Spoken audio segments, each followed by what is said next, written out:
Assalamualaikum warahmatullahi wabarakatuh. Kembali lagi dengan Aci Wahdatul Aulia. Nah, ini adalah foto fakultas teknik. Luas ya, tapi kehidupan setelah lulus dari fakultas ini lebih luas lagi.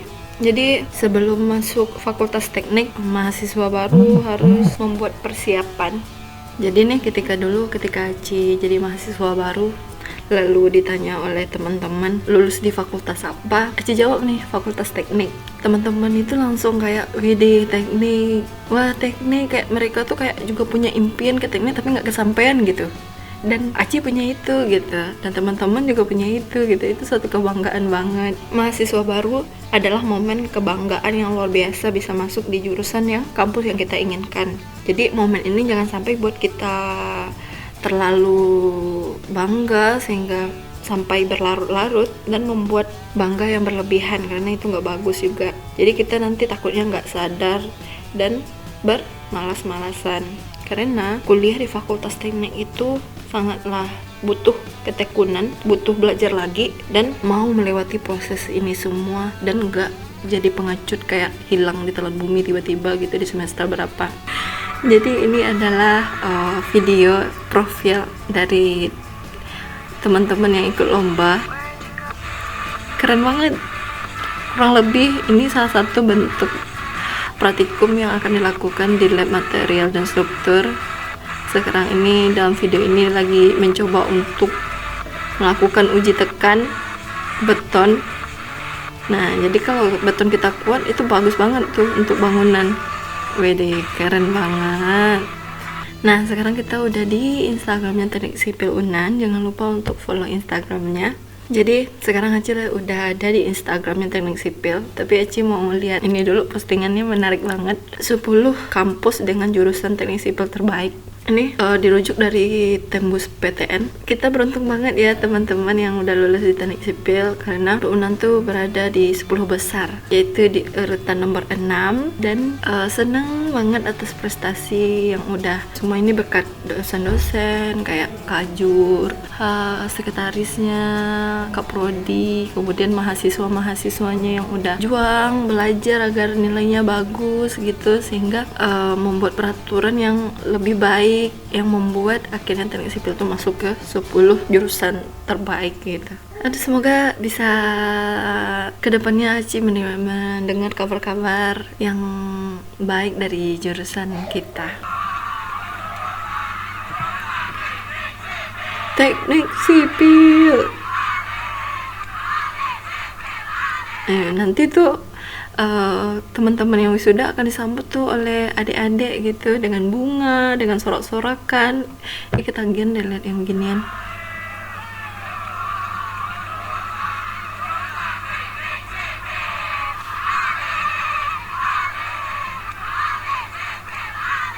Duh, ketagihan banget nih melihat videonya. Jadi ini bisa kita lihat, ini Bapak Kajur di Teknik Sipil, Pak Opi. Beliau lagi ngasih sambutan kepada mahasiswa baru. Nah, lihat nih rapi-rapi banget ya. Jadi dulu nih tahun 2015 teman-teman Aci ada sebagian yang botakin rambutnya gitu. Jadi nggak botakin sih, mendekin rambutnya, pendek banget sampai 1 cm gitu. Kalau ini kan nggak rapi. Jadi artinya setiap tahun tuh jadi lebih baik gitu. Teman-teman nggak harus potong rambut. Jadi kita geser ya. Jadi udah unian di belakang ini adalah udah uni himpunan yang akan memberikan arahan dan memperkenalkan jurusan kepada mahasiswa baru. Ini wajah-wajah tampang baru masuk nih. Ini udah ada mereng kepalanya.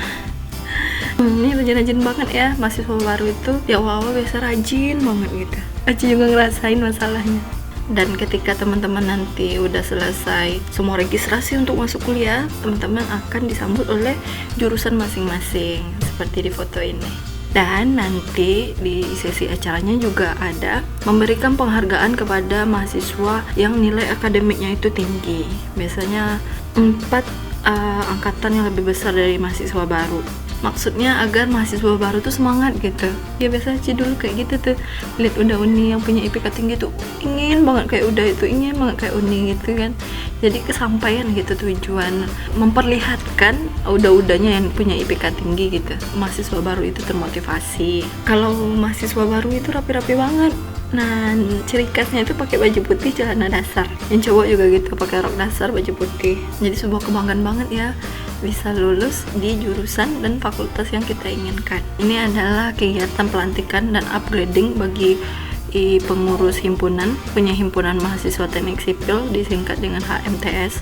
Jadi nanti adik-adik akan dipandu oleh Uda Uni.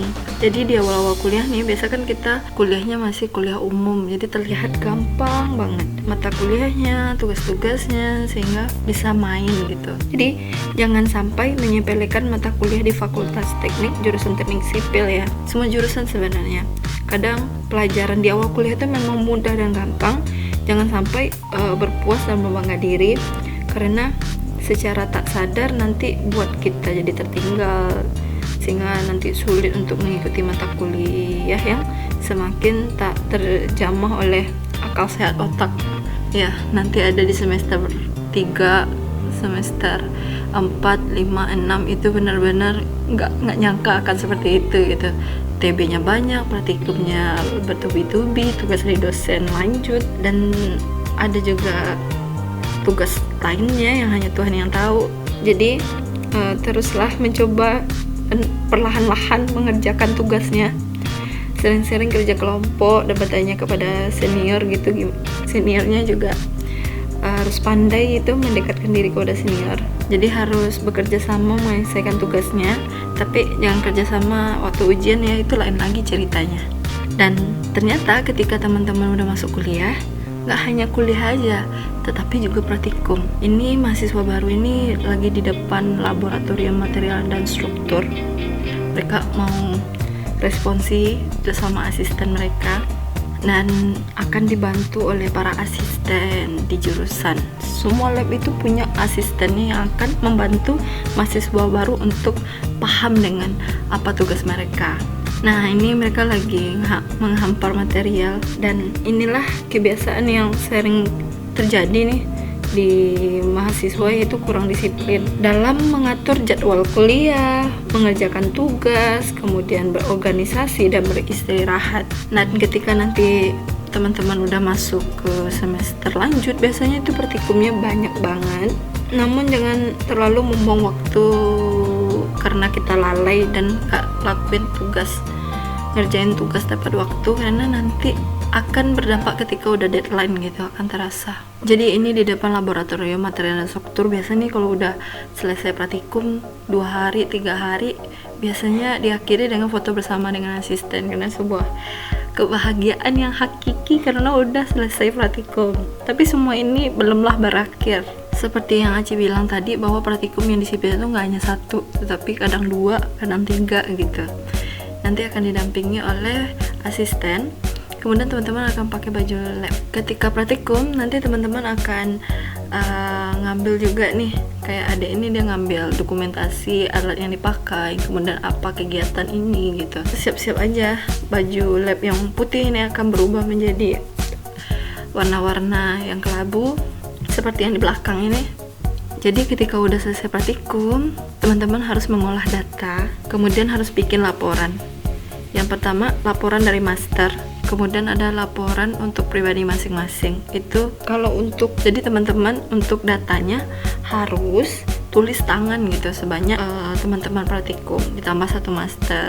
Nah, jadi yang paling sulit itu ada ketika mengontrol data gitu, yang buat sakit kepala, karena nanti kalau data nggak kontrol, nanti ya pastinya asisten bertanya kenapa nggak kontrol gitu kan ya. Jadi akan jadi sesuatu masalah yang harus dicari solusinya. Nah, biasanya nih kalau Aci dulu nih tahun 2015 buat laporannya itu di jurusan gitu sampai tengah malam, kemudian nanti ganti-gantian tuh tidurnya, tidur ini dulu, nanti ini bangun ngerjain laporan, atau tidur semuanya dulu nanti sama-sama ngerjain laporan. Ya kayak gini nih, beralaskan tangan dan tidur di keramik di jurusan gitu.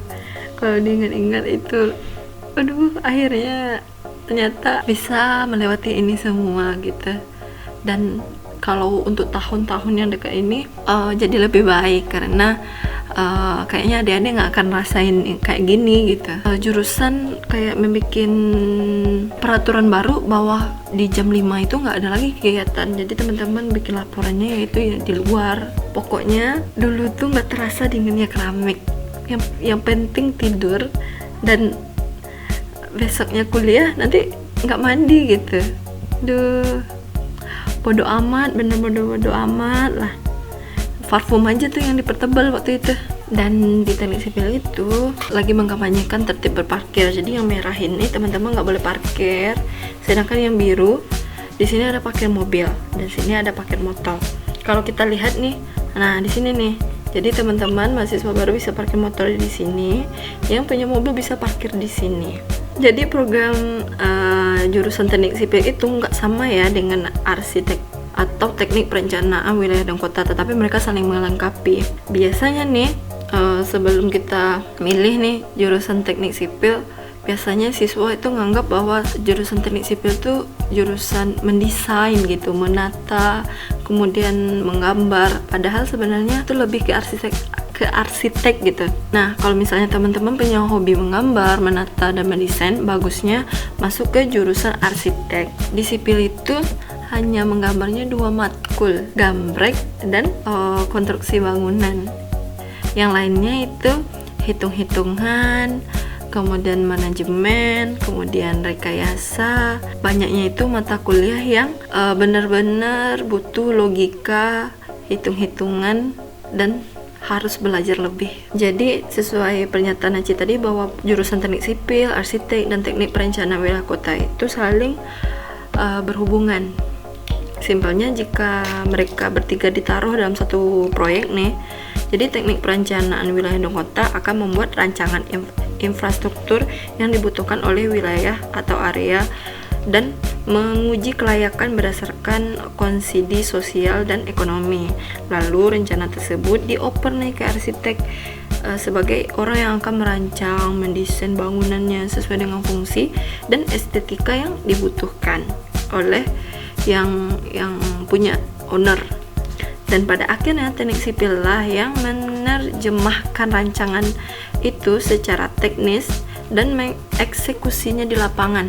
Jadi teknik sipil inilah nanti yang akan menjadikan bangunan itu menjadi nyata gitu. Dan dibantu oleh bapak tukang. Jadi bapak tukang tuh yang ngerjain semua kerjaannya, yang udah diterjemahkan rancangan dari arsitek oleh teknik sipil. Kurang lebih seperti itu. Nah, selain kuliah, ngerjain praktikum di lab, laboratorium, kemudian mengerjain tugas besar dan tugas dosen lainnya, teman-teman juga akan berkunjung ke proyek-proyek yang ada di sekitar Sumbar. Contohnya ini proyek revitalisasi stasiun dan jalan kereta api Simpang Haru sampai Pulau Aya dalam rangka kuliah rekayasa jalan kereta api. Nah, di sini lihat nih, ini dosen Pak Pur selaku dosen dari mata kuliah rekayasa jalan kereta api. Bapak ini juga pembimbing Aci. Bapaknya baik banget, mengerti banget. Terima kasih Bapak. Semoga selalu sehat. Dan ini masih yang tadi kuliah lapangan di rekayasa jalan kereta api. Jadi teman-teman bisa secara langsung gitu lihat ke proyeknya. Kunjungan kuliah lapangan di PT Statika di daerah Kayu Tanam. Jadi mahasiswa akan berkunjung untuk melihat proses produksi aspal. Jadi selama ini kita cuma lihat aja, udah jadi aja jalan ini. Di sini kita akan lihat proses pembuatan aspal itu. Bahan-bahannya apa aja. Ini adalah salah satu bentuk penelitian di mana ada Bapak dosen yang juga bekerja sama dengan mahasiswa lagi melakukan penelitian.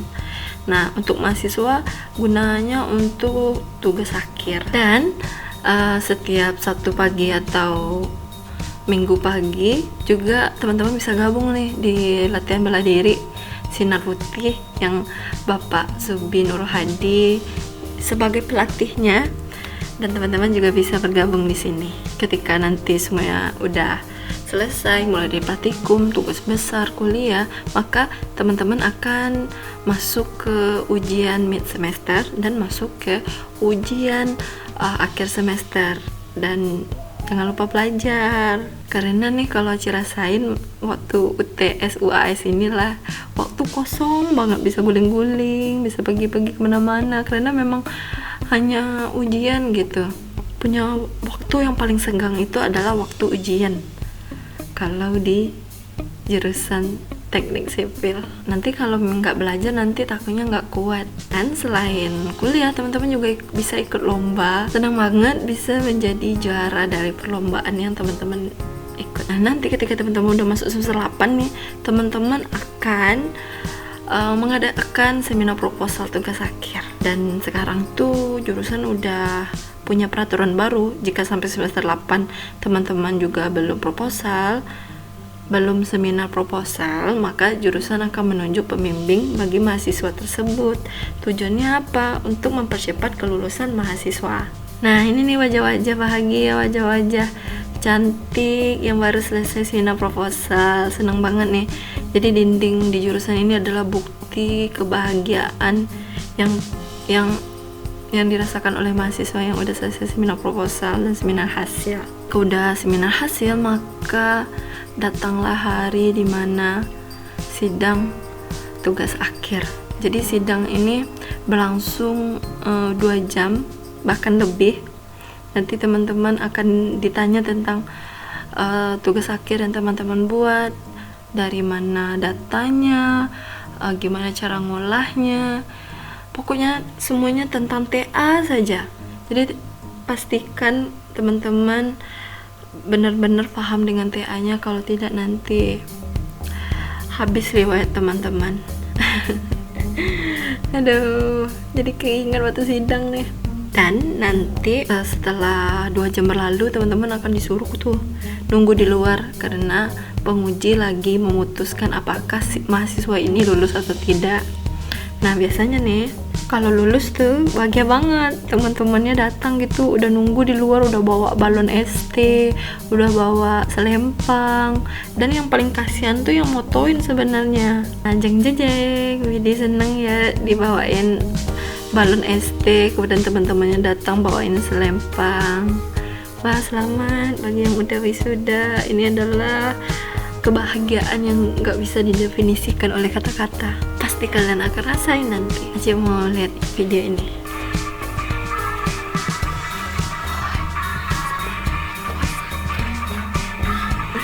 Jadi ini adalah video profil dari teman-teman yang ikut lomba.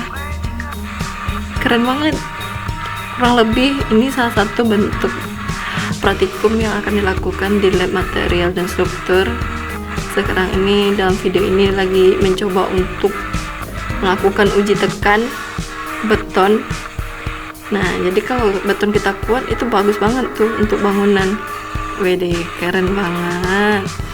Nah, jadi selamat datang bagi mahasiswa baru yang lulus. Semangat ya kuliahnya. Ini adalah arak-arakan untuk wisudawan. Biasanya adik-adik akan nunggu udah uninya yang wisuda di luar dekanat. Nah, rame banget yang nunggu nih. Macam-macam atribut yang dibawa. Selamat ya. Nih, nanti akan berfoto gitu.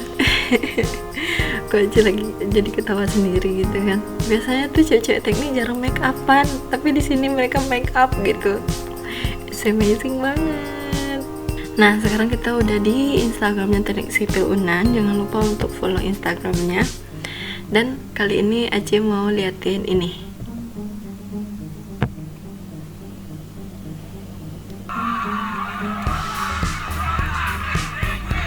Teknik Sipil. Nanti tuh teman-teman yang wisuda akan disambut tuh oleh adik-adik gitu dengan bunga, dengan sorak-sorakan. Ya, kita tagihan deh lihat yang ginian.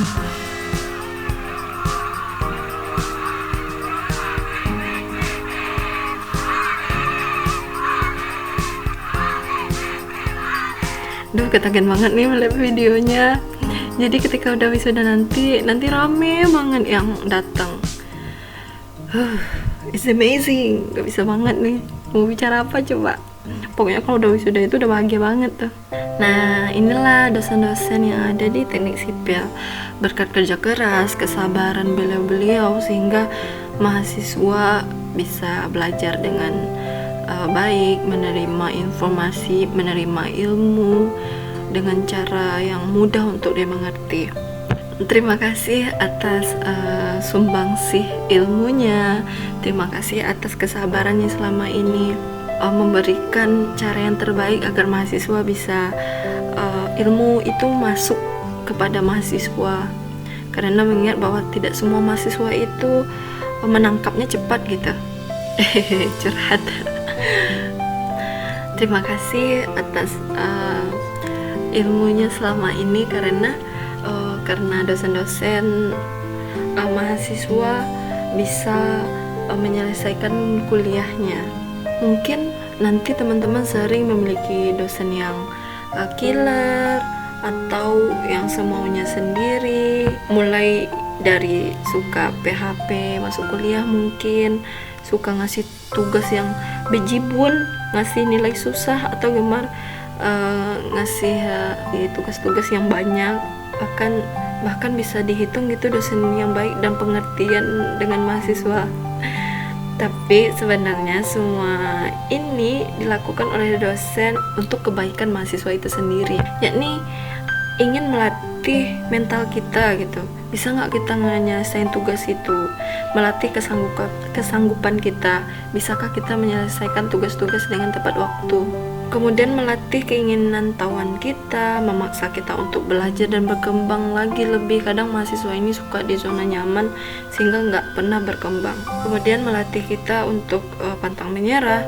Sebanyak apapun tugas kalau kita kerjakan pasti akan selesai.